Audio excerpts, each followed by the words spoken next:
Ireland is a compact island with a rare range of landscapes and stories. A single trip can move from Atlantic cliffs to medieval towers, from prehistoric passage tombs to lively city streets, and from polished visitor routes to quiet roads where the scenery seems to change every few minutes.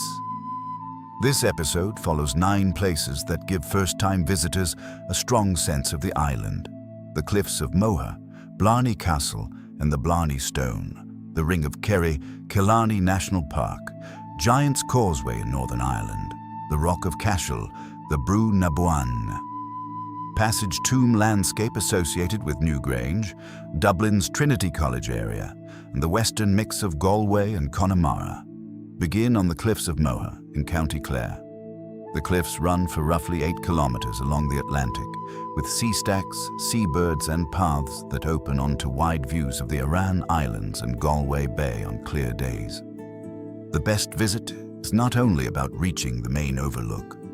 Give yourself time to walk a section of the coastal path. Watch the weather move over the water and understand why this place is one of Ireland's defining images. It is dramatic, but it is also exposed, so practical travelers should bring layers, stay behind marked barriers, and expect wind even when the day looks calm inland. From the west coast, move south toward County Cork and Blarney Castle. The famous ritual is kissing the Blarney Stone, which tradition links with eloquence, but the castle grounds are what make the stop worth lingering over. The tower rises out of mature gardens, fern paths, and wooded corners that soften the crowds around the central attraction. It is a good reminder that Irish castles are not just photo stops.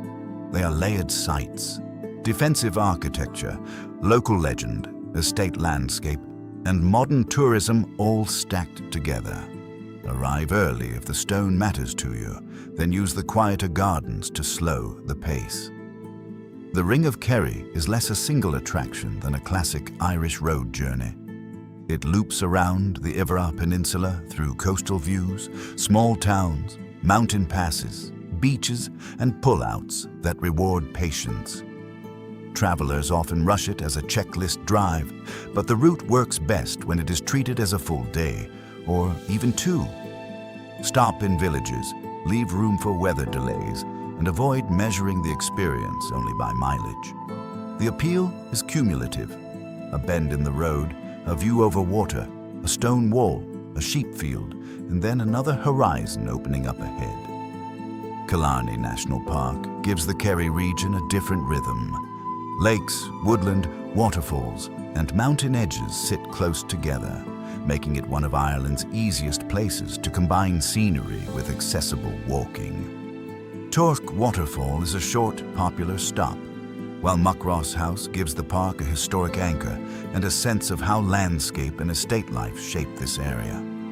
Killarney can be busy, but it is also flexible. You can build a gentle day around lakeside viewpoints or stretch into longer hikes and drives through mountain scenery. Next, cross into Northern Ireland for Giant's Causeway on the County Antrim coast. It is important to label this clearly. Giant's Causeway is not in the Republic of Ireland, but in Northern Ireland, which is part of the United Kingdom. The site is famous for its interlocking basalt columns, formed by ancient volcanic activity and framed by a coastline that feels almost engineered by myth.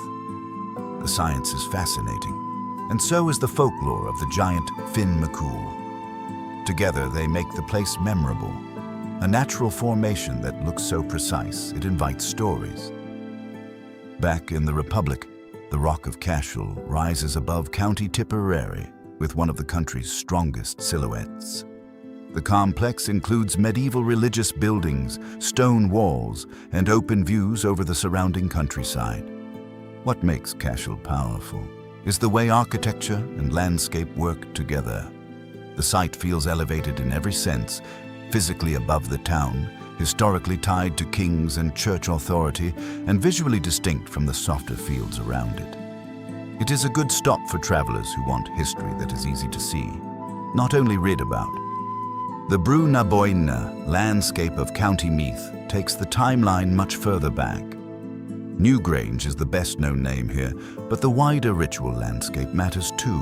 Passage tombs, circular forms, earthworks, and carefully managed visitor routes point to a culture that was planning, building, gathering, and marking the seasons thousands of years ago. Newgrange itself is older than Stonehenge and the pyramids of Giza, and its winter solstice alignment gives the site much of its fame.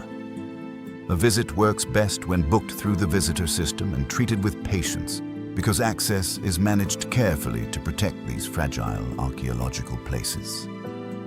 Dublin brings the journey into a living capital. Around Trinity College, visitors can move easily between historic architecture, bookshops, museums, Georgian streets, pubs, and the everyday movement of the city. The Book of Kells and the Old Library draw many travelers, but the area is also useful as a first base because so much is walkable. Dublin is not only a gateway to the rest of Ireland. It is a place where literature, politics, music, and daily conversation still shape the visitor experience. Finish in Galway and Connemara, where the West becomes more open and textured. Galway City has street music, harbour light, restaurants, and a social energy that makes it easy to settle in. Connemara stretches that energy into bogland, mountains, stone walls, lakes, and Atlantic weather. This is the Ireland many travelers imagine before they arrive. Rugged, changeable, and deeply atmospheric. The best plan is to keep the schedule loose. Let the weather decide some of the day, follow smaller roads when time allows, and remember that the most memorable moments are often between the famous stops. Taken together, these places show why Ireland works so well as a travel documentary subject. The island is visually rich, but the real strength is the connection between place and story. Cliffs, castles, roads, parks, basalt columns, medieval ruins, ancient tombs, city streets, and western landscapes all point to different chapters of the same larger journey. Travel slowly, respect local context, and let each stop add one more layer to the map.